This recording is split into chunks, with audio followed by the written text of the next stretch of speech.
Assalamualaikum warahmatullahi wabarakatuh. Kembali lagi dengan saya di pertemuan minggu ke-13 dan 14. Di materi sebelumnya, di minggu ke-11, kalian telah mempelajari mengenai dokumen perjalanan wisata yang fungsinya adalah untuk memberikan keyakinan bahwasanya negara tersebut mampu menerima kita dengan identitas yang telah dibawa dari negara asal.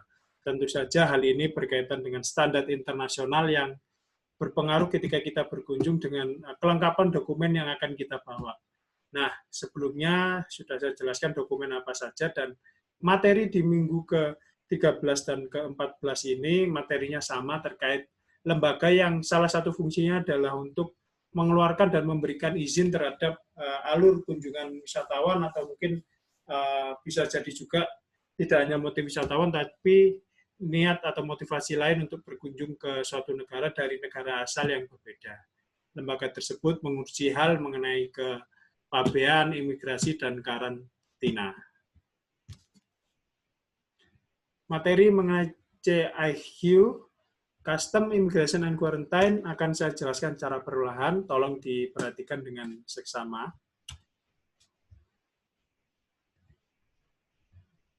Seperti biasa, pasti akan saya mulai dengan latar belakang kenapa pentingnya lembaga ini untuk menjalankan fungsinya. Pastinya dengan latar belakang penumpang penerbangan internasional dipastikan melalui proses pemeriksaan petugas bea cukai, imigrasi, dan karantina yang dikenal dengan sebutan CIQ, Custom, Immigration, and Quarantine. Tentu saja dengan adanya perpindahan antar manusia antar negara dengan wilayah yang masing-masing, dengan teritorial yang masing-masing wilayah, tentu saja hal ini berpengaruh terhadap pemberian izin masuk, entah itu sifatnya adalah benda hidup, manusia, hewan, atau tumbuhan, dan benda mati yang lainnya, yang merupakan ketika memang kita kaitkan dengan wisatawan, berarti hal itu berkaitan terhadap oleh-oleh yang dibawa warga negara Indonesia ketika berkunjung dari luar negeri untuk dibawa ke Indonesia. Apakah ada peraturan yang terkait membatasi hal-hal mengenai barang bawaan. Nah, hal ini akan saya jelaskan di slide berikutnya. Salah satu fungsi untuk menertibkan hal tersebut adalah merupakan fungsi dari 3 fungsi ini yang pastinya juga akan diterapkan oleh pemerintah di masing-masing negara. CIQ adalah lembaga pemerintahan yang bertugas mengatur, mengawasi, dan mengamankan lalu lintas keluar masuknya manusia, barang-barang, dan makhluk hidup lainnya demi tegaknya kewibawaan pemerintah suatu negara.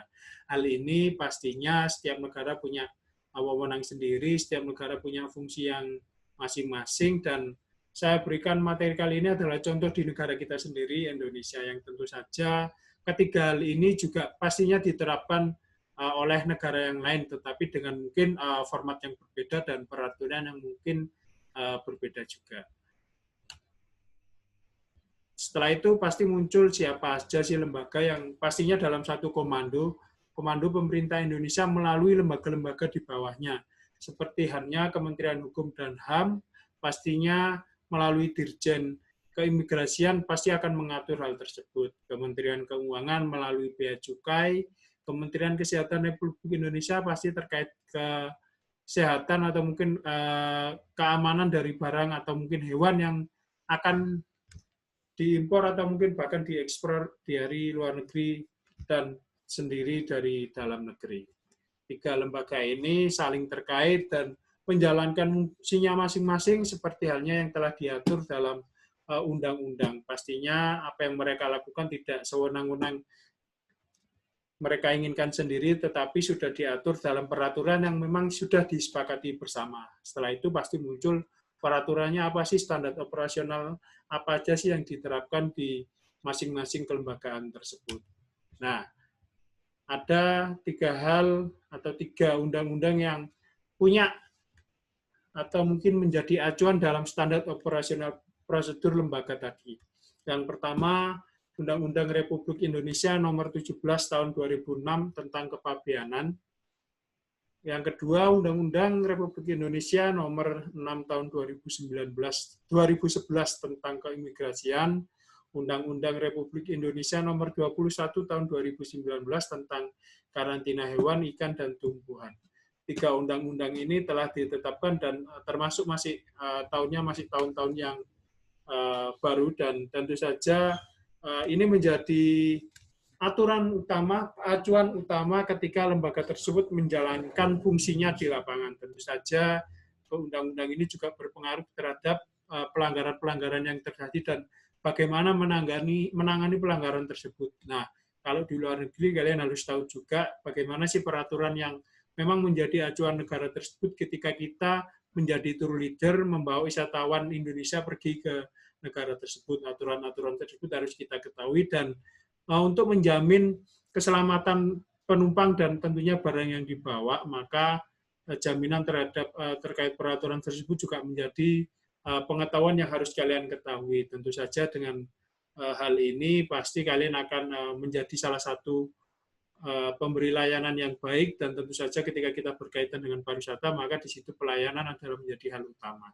3 hal ini atau 3 undang-undang ini pastinya ketika ada wisatawan mancanegara berkunjung ke Indonesia akan diterapkan dengan penuh tindakan yang memang maksimal, sehingga dengan adanya hal ini menjadi kekuatan negara tersebut untuk menjamin warga negaranya bebas dari hal-hal yang tidak diinginkan, seperti halnya bisa dikaitkan dengan narkoba yang sering kali menjadi bahan-bahan berita negatif, sehingga ketika memang masuk negara tersebut, lembaga ini yang berperan untuk menghadang dampak negatif tersebut masuk ke negara kita. Pertama akan kita bahas mengenai custom atau bea cukai atau pabean. 3 hal ini sama, karena dalam definisi sendiri kepabeanan adalah segala sesuatu berhubungan dengan pengawasan lalu lintas barang masuk atau keluar daerah pabean dan pemungutan bea masuk.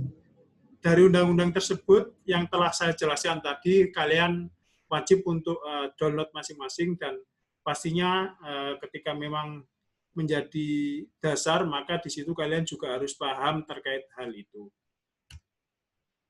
Fungsi kepabeanan diantaranya adalah mengatur, mengawasi, serta mengamankan keluar masuknya barang impor dan ekspor, tentu saja dengan batasan barang tersebut boleh atau tidak dengan nilai yang mungkin ada batasannya. Melaksanakan pemungutan bea cukai, juga mencegah dan pemberantasan penyelundupan, serta mengawasi masuknya orang asing tanpa izin. Hal ini tentu saja berkaitan dengan apa yang dibawa dan apa yang dikeluarkan dari masing-masing negara tersebut. Ketika memang hal itu tidak diberikan izin dan dilarang oleh undang-undang, maka di situ ada penanganan khusus untuk memberikan efek jera. Memberlakukan peraturan untuk melakukan impor dan ekspor dari produk tembakau, minuman beralkohol, parfum pribadi biasanya tidak termasuk pada pembatasan, dan biasanya ada beberapa barang yang tidak termasuk pada pembatasan, seperti pakaian dan peralatan keperluan toilet seperti perhiasan, tisu dan kosmetik, kamera serta handycam, sebuah teropong, mesin tik portable, pesawat penerima radio, piringan portable dengan catatan, alat musik portable, souvenir, dan lain-lain. Hal ini pastinya terkait dengan apa yang boleh dan tidak ketika memang barang tersebut mempunyai dampak positif atau mungkin bahkan negatif terhadap warga negara yang akan dikunjungi. Hal ini perlu adanya pengecekan, dan tentu saja lembaga yang terkait tersebut kalian sudah tahu terkait kepabeanan berarti dilakukan oleh Bea dan Cukai. Memberi kemudahan, kelancaran, dan pelayanan proses pemeriksaan Bea dan Cukai di bandar udara, dibuat suatu sistem pelayanan penumpang dengan memakai jalur hijau dan jalur merah. Ketika jalur hijau berarti disediakan bagi penumpang datang atau berangkat yang berdasarkan ketentuan tidak diwajibkan untuk memberitahukan barang bawaannya kepada petugas bea cukai.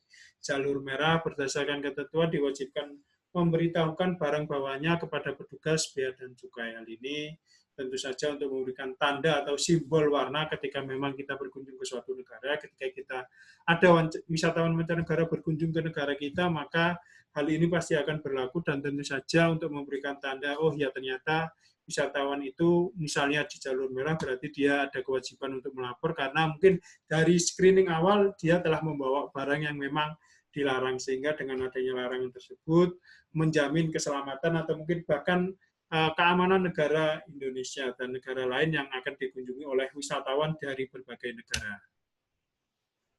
Ekspor adalah kegiatan mengeluarkan barang dari daerah pabean. Ekspor, barang yang diekspor harus melewati pemeriksaan dokumen, dalam hal tentu melewati pemeriksaan fisik. Dalam rangka mendorong ekspor, seringkali pemeriksaan fisik dilakukan seminimal mungkin sehingga yang dilakukan hanya penelitian terhadap dokumen saja.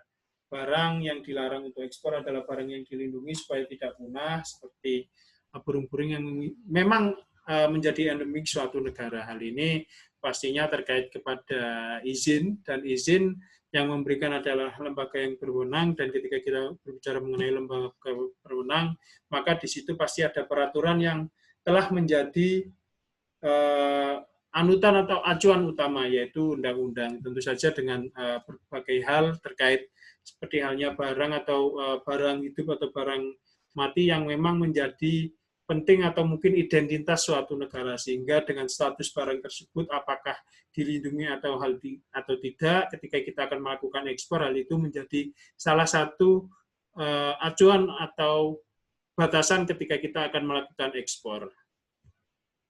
Impor adalah barang yang dimasukkan ke dalam daerah pabean. Hal ini seperti halnya beberapa kebutuhan alat rumah tangga yang memang menjadi penting ketika memang negara tersebut tidak punya kemampuan untuk memproduksi, maka harus dilakukan impor. Barang impor harus melalui pemeriksaan pabean yang meliputi pemeriksaan barang secara fisik, dikenakan bea masuk dengan tarif maksimal 40% dari nilai pabean untuk perhitungan bea masuk. Ada banyak pengecualian mengenai tarif ini, bahkan ada barang tertentu yang dibebaskan dari bea masuk, barang yang dilarang untuk impor, obat-obatan yang tidak memiliki dokumen, narkotika, senjata genggam, dan lain-lain. Barang yang dibatasi untuk impor adalah minyak wangi, jenis produk tembakau, minuman beralkohol, dan lain-lain. Hal ini sudah ada ketentuannya dan kalian bisa cari di undang-undang tersebut, dan kalian harus paham terkait hal itu, karena ketika nanti kalian akan bekerja atau mengambil jalur profesional untuk menjadi tour leader, maka di situ kalian harus paham terkait peraturan-peraturan hal semacam ini. Walaupun kecil, tapi dampaknya pasti luas ketika kita sandingkan dengan pelayanan maksimal yang akan diberikan terhadap wisatawan. Barang penumpang yang dibebaskan dari bea masuk atau pungutan. Ada 3 hal, di sini ada pakaian, rokok, kamera, video kamera, dan bisa dilihat sendiri di layar masing-masing. Kalau itu kaitannya dengan pakaian, maka di situ ada batas maksimal nilai, tidak boleh melebihi $500 per orang. Rokok hanya boleh 200 per batang, atau mungkin kalau di situ lebih besar atau cerutu ada 50 batang, dan ketika itu masih berupa tembakau, maka di situ beratnya tidak boleh lebih dari 100 gram. Jika kamera diperlukan untuk wisatawan selama beraktivitas untuk mendokumentasikan kegiatannya, di situ masih diperbolehkan, dan pastinya ada batasan berat. Ketika memang kita kaitkan dengan pesawat terbang, maka di situ ketika kita masukkan dalam bagasi, maka ada berat maksimal yang harus dipenuhi. Peraturan ini ada di Peraturan Menteri Keuangan Nomor 203 Tahun 2017 tentang ketentuan ekspor dan impor barang. Hal ini yang menjadi dasar ketika memang dasar ini juga pastinya akan berpengaruh terhadap dampak internasional ketika memang pasti ada adopsi peraturan-peraturan luar yang menjadi penyanding untuk mengeluarkan peraturan dalam negeri. Terkait immigration, hal ini seperti berkaitan dengan materi sebelumnya mengenai dokumen perjalanan wisata, maka di sini menjadi peran imigrasi atau untuk melakukan pengecekan dan pemberian izin. Tidak akan saya jelaskan panjang lebar karena terkait dokumen kalian sudah maksimal mendapatkan materinya, dan terkait keimigrasian adalah lalu lintas orang yang masuk atau keluar wilayah negara serta pengawasannya dalam rangka menjaga tegaknya kedaulatan negara. Tentu saja hal ini terkait dokumen dan identitas yang mencirikan warga negara tersebut. Tentu saja dengan adanya dokumen ini maka akan memberikan identitas kepada warga negara yang akan berkunjung ke negara lain. Dengan begitu, dengan adanya identitas, maka di situ pasti juga akan tahu motivasi kunjungannya ke negara tersebut, apakah untuk bisnis, apakah untuk mengenyam pendidikan, atau untuk melakukan aktivitas wisata. Hal ini juga pastinya terkait dokumen-dokumen sudah saya jelaskan sebelumnya, dan perannya kali ini dimainkan oleh keimigrasian. Ada tempat-tempat tertentu yang ditetapkan sebagai pintu masuk atau keluar, entry point, dan border crossing. Pada tempat-tempat itu diberikan izin secara universal dilaksanakan oleh imigrasi, juga disertai fungsi-fungsi lainnya seperti bea cukai dan karantina. Ini terkait pintu masuk, gerbang masuk ketika memang wisatawan mancanegara, orang asing berkunjung ke Indonesia. Di mana aja? Salah satunya pastinya ada di Bandar Udara Internasional. Seperti yang saya contohkan, ada Kuala Namu, Sultan Syarif Qasim II, Minangkabau, Soekarno-Hatta, Juanda, Ngurah Rai, Samratulangi, Halim Perdana Kusuma, dan lain-lain. Hal ini menjadi status bandara internasional karena memang menjadi titik poin atau pengecekan bahwasanya warga negara asing boleh melanjutkan perjalanannya di daerah tersebut, di negara tersebut, dengan tentu saja pemeriksaan dokumen perjalanan yang lengkap. Nah, ini sudah saya jelaskan sebelumnya beberapa dokumen, tidak perlu saya jelaskan lagi karena saya tidak mau mengulang-ulang materi yang sama, dan tentu saja karena berkaitan, maka kali ini saya akan lebih menerangkan mengenai lembaga yang berperan untuk menjalankan fungsi ini. Yang terakhir terkait materi kali ini mengenai karantina. Karantina adalah sistem pencegahan masuk, keluar, dan tersebarnya hama, penyakit, dan organisme pengganggu, serta pengawasan dan atau pengendalian terhadap keamanan pangan, mutu pangan.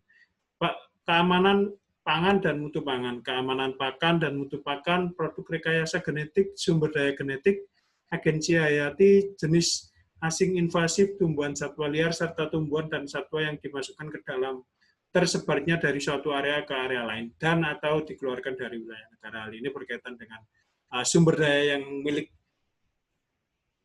yang menjadi milik identitas suatu negara, dan tentu saja untuk menjamin keamanan kesehatan dari warga negara itu sendiri ketika memang barang-barang itu punya seperti halnya punya penyakit atau hama yang berpengaruh buruk terhadap warga negara, maka di situ menjadi peran karantina melalui Kementerian Kesehatan untuk mengidentifikasi barang tersebut boleh tidak beredar di negara kita.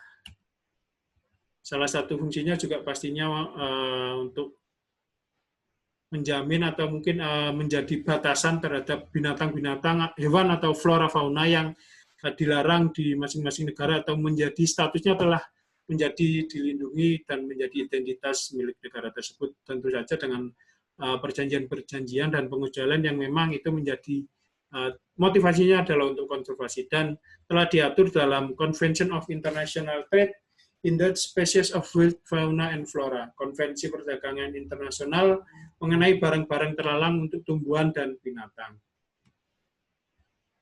Nah, jika kaitkan dengan perjalanan wisata, maka GIQ ini pastinya berkait dengan, saya sempitkan saja ketiga hal ini.